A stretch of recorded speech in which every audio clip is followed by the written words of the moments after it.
Welcome, in front of me is a Samsung Galaxy S21 Plus, and today I'll show you a couple tweaks and tricks you can do on this phone.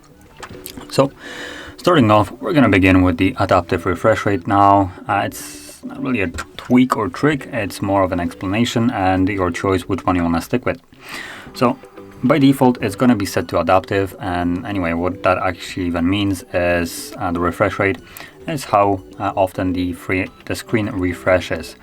And if we go under the display and then motion smoothness, you do have an image of the difference that it makes. This is a fairly good explanation in terms of a visual explanation, because it's kind of hard to explain it otherwise, apart from maybe describing it as a slideshow. So 60 Hertz is a 60 slides per second, while 120 basically doubles that, so you have more slides and it makes everything look smoother. And this is basically a good representation of the difference here. So you can see this one right here skips a little bit.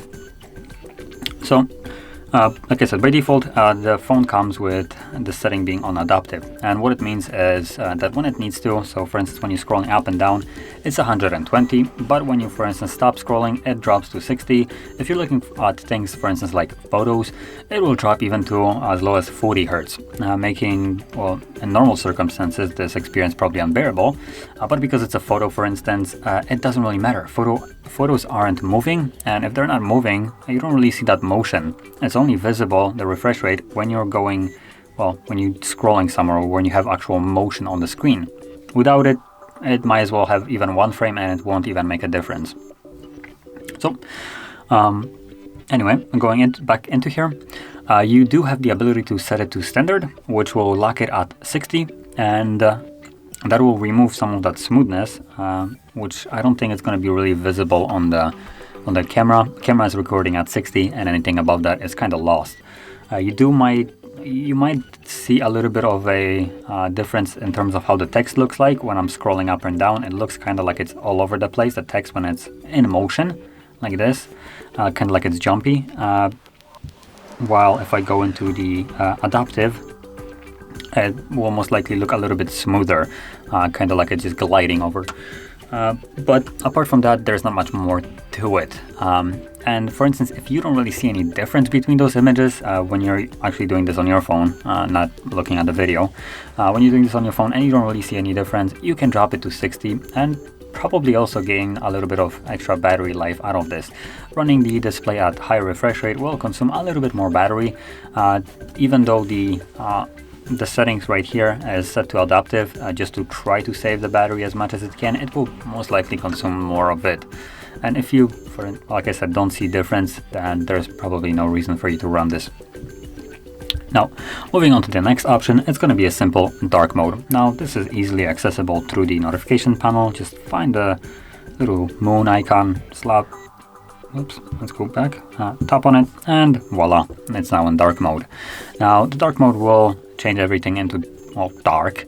That also will include basically all the default apps. So dialer changes to dark, messages dark, well, camera, not much it can change here. Gallery, as you can see, Play Store. So yeah, basically almost every settings or every page here will be in dark mode. Now there's also a benefit to it as well in terms of battery. Again, anything that is fully black. So as you can see, the spaces right here, the one right here, anything that is fully black will actually not be lit up at all. That's because this is an AMOLED display, and all the pixels here are self-lit, meaning that whatever is fully black, it's not even lit up. And if the phone doesn't need to light up something, it's going to produce or consume less battery because of it. So you do have a little bit of extra battery from this.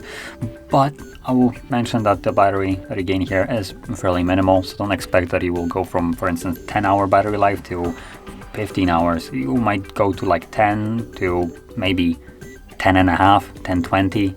So it's not going to be anything substantial, but it is there. So I kind of wanted to mention this. Now moving on to the next option, it's going to be the easy mode.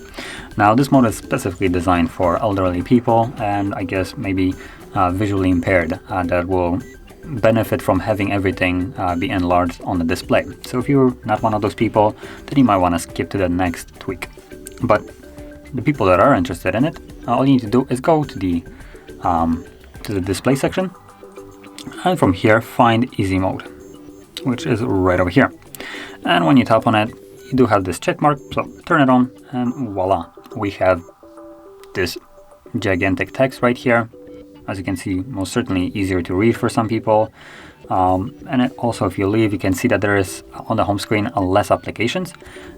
They are way bigger than they used to be. And yeah, so as you can see, there we go. So this mode is specifically, like I said, designed for visually impaired people. And if you're not one of those people, you probably won't see benefit in this. Because it does make everything way bigger and shows you less content on the screen, but for those people that this has a point, they will have a far greater use of it. I'm gonna turn it off because it kind of makes me get lost in the display because everything is in a different position than I'm used to.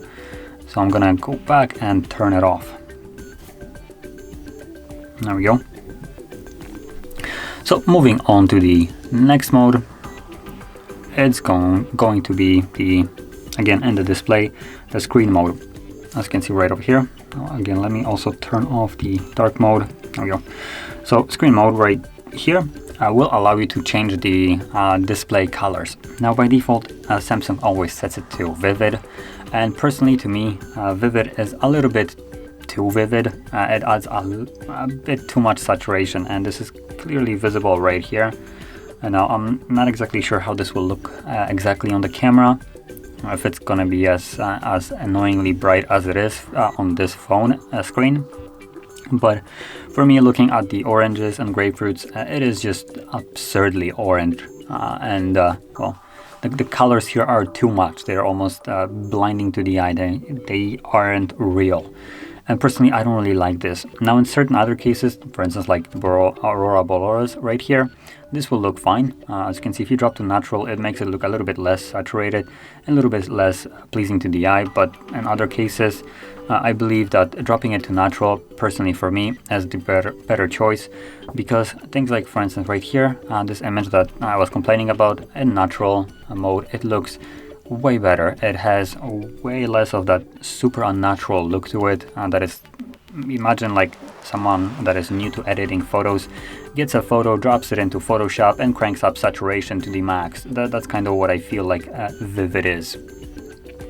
So in natural, in my opinion, it looks a little bit better and more, well, natural, realistic.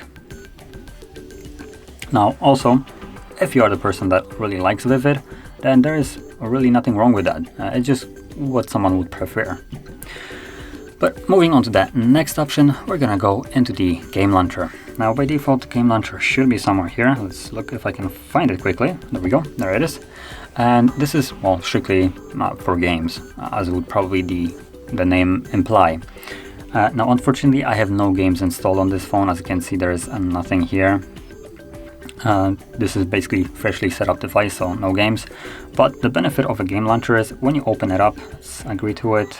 When you open it up, you do have this page right here, a library, and in here you will see basically every app or every game, more specifically, that you have installed. It will automatically be added in here, and you can launch it from here. And when you launch it from the game launcher, it will take certain settings into consideration. So for instance, you might set it up that it mutes notifications so you are not interrupted while gaming. But there's also additional thing that I kind of like, as in the settings, when I can actually find it.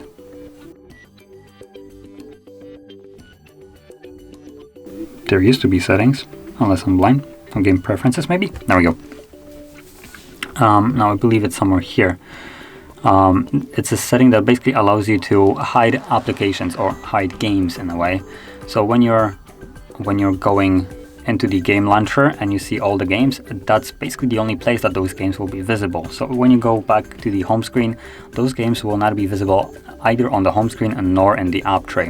And it just makes the device a little bit cleaner and makes the games accessible from a single location, which is kind of nice. Now let's see. You have some settings for blocking notifications, shortcuts. low refresh rate, save power by limiting the screen refresh rate to 40 during games. And now I would most certainly not recommend turning this on. This will kind of make it a little bit worse of an experience while playing. Not even sure why this would be in the game booster settings, because it's not really boosting the game, it's doing the exact opposite of it. But yeah, it's here anyway. Now I am kind of looking for this, there we go, there's the settings. So in here we have the show game apps, and as you can see, once you tap on it in game launcher only, and this will only, well, show them right here in this game launcher, and they won't be visible at all if you go, for instance, into your app tray, which makes it clean. And like I said, it also, the game launcher itself has the benefits of kind of controlling notifications and how they act, how calls come in during your gaming session. Now moving on to the next option, it's gonna be now for the people that like to watch videos on their phone. So it's gonna be the video enhancer. And this setting can be found again under the display, I believe. Oh no, my bad, it's not under display. It's in advanced features. There we go. And let's look for game launcher video enhancer. There we go. Now we do have a straight up toggle right here which you can turn it on, but you can also tap on it to view an image, and it will show you the difference of the image when you turn it on and or when it's on or off. So I'm gonna kind of toggle it multiple times on and off, so you can keep looking at the image and the difference that will create. So you can see with it on, the image is a little bit brighter, the dark spots are a little bit more visible, adds a little bit contrast, also makes the shadows a little bit more exposed. So it does add a little bit of a benefit to watching videos, making them a little bit nicer to look at. And below that you have all the applications that will take effect in. So right now with the phone being freshly set up and nothing installed here, the ones that it considers is video player, YouTube and Netflix. But if you have some kind of other video players, you can then toggle them on from here as well. Now moving on to the next one, is going to be the pop-up view. Now this will allow you to bring up a window in a basically tiny window which you can move around the screen. So to get started, there is a couple ways you can do that. One is by tapping on the recent and picking one of the apps that you want to launch in pop-up view. So for instance, if I want to launch settings, I tap on the setting right here icon and then choose open in pop-up view. And there we go, it's now in this pop-up view. I can also grab the edge and resize it, making it far smaller than it was. And this page is still fully interactable. You can use it in the fullest way. Now also if you click on home, it will close it into a app head, which from there you can, same way as Facebook, you can tap on it and open it up and again interact with it at your will. Now this is one way you can launch it. The other way is through the side panel right here. I'm not sure if you can actually see it, visible right here, this little edge. So what you do is basically pull it out, and from here you can, as an example, grab it, drag it, drop it, and there we go. As you can see, this is also another way you can open up apps and pop-up view. I'm gonna close both of them and move on to the next, which is the option for swipe down for notification. So if we go into the settings and then under, actually not settings, let me hold it here. Hold the finger on your screen and then you can go into settings from here, which will open up the home screen settings. We have the swipe down for notification panel. As you can see, it's already enabled, but you can enable it from here. Now by default, I believe this should be enabled, although I'm not sure, maybe Samsung changed it finally. But basically what it does right now is when you pull your finger down on your display, it will pull down the notification panel, while before, or if you disable this and you pull down, it will bring up the app tray instead. Basically the One UI has this kind of weird thing where you pull up or down, it will bring up app tray. But with this being enabled, the setting, you can pull down, you don't actually have to go straight from the top to pull it down. You can basically get your notifications far easier, which makes the actual One UI a little bit more what it's supposed to be right from the beginning, because when One UI was introduced a couple years back. The point of it was to basically have easier access and one-handed use of the device. So when you pull down your notifications, as you can see when you extend them, before, if you used to like older Android, all these icons were straight at the top right here, making them not very accessible. But now they're moved to the bottom. That was kind of the benefit, but you still had to go all the way to the top to pull it down, which made it a little bit redundant. So now you can see you can pull it down not from the top, but basically from anywhere as low as you can slide down. Now moving on to the next option, it's going to be gesture navigation. Now this is something that I personally really like, and for this entire time I've been using the outdated buttons, but the device obviously comes with gestures, so let's enable them under the display. I believe it was somewhere at the bottom, navigation bar, there we go. And you have the swipe gestures. So check this on. Now we do have a couple, two different options for the swipe gestures, but I would suggest to stick with the default one. When you tap on it, that's the one that's gonna enable. The other one basically makes these buttons into kind of like these bars, which instead of just pressing them, you swipe up on them, making them a little bit less visible, but then it's not really gestures, let's be honest. But with this one, the swipe gestures, the actual one that I'm talking about, that are by default enabled, you have a fairly nice clean look. So as you can see, there's this tiny little pill right at the bottom on the bar, and if you want to go home, you swipe up on it. If you want to go into recent, you swipe up and hold. If you want to go back, you can swipe up from either side. As you can see, there's an arrow popping up. That's basically a back gesture, and as well right here. And makes the entire experience of using this device far more pleasant in my opinion. Especially the back gestures are one of the best things of the gesture navigation, because when you're holding the phone in single hand, using your thumb to basically go back from side of the screen, it is just super intuitive.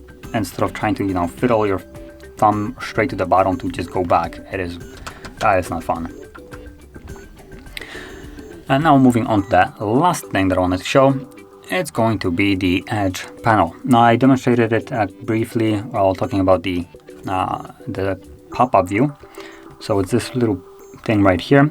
So when you slide it out, you have access to a couple applications. You can also tap right here to have basically all the applications that are on your phone, which I just opened one by mistake. So there we go. You can also edit it to add more applications into it if you wanted to. So let's see if there we go. As you can see, you can keep adding them. And now there is more. Now, apart from you being able to add applications to this bar, what you can also do is tap on the settings. And in here, you will have additional panels that you can enable. Now by default, like you've seen, there is only the apps panel, but you can also add people, select or smart select, tasks, weather, tools, reminders, clipboard, and also if you go into the store, you will have far more of them in there as well. Now I'll mention that the ones in the store majority of them are paid, so just keep that in mind. They might not be expensive, they cost about $1 or so, but still the fact that you're paying for a premium device with this Edge panel, and the fact that this is basically only accessible, I guess, the S lineup and the Notes, makes the Edge panel and additional panels themselves paid a little bit of a weird thing. But some of them might be really nice. I looked at them before, and some of them were, I would say, almost worth purchasing. Now, if you're gonna find a use for them or not, it's completely up to you and what you're looking for. But with the default ones, you can select more of them if you wanted to, as you can see. So once you enable them, you can go back, and now basically when you get the panel, you swipe on the panel itself and you have access to all the different pages that you have added. Now, that being said, this will conclude all the tweaks and tricks that I wanted to share, and if you found this very helpful, don't forget to hit like, subscribe, and thanks for watching.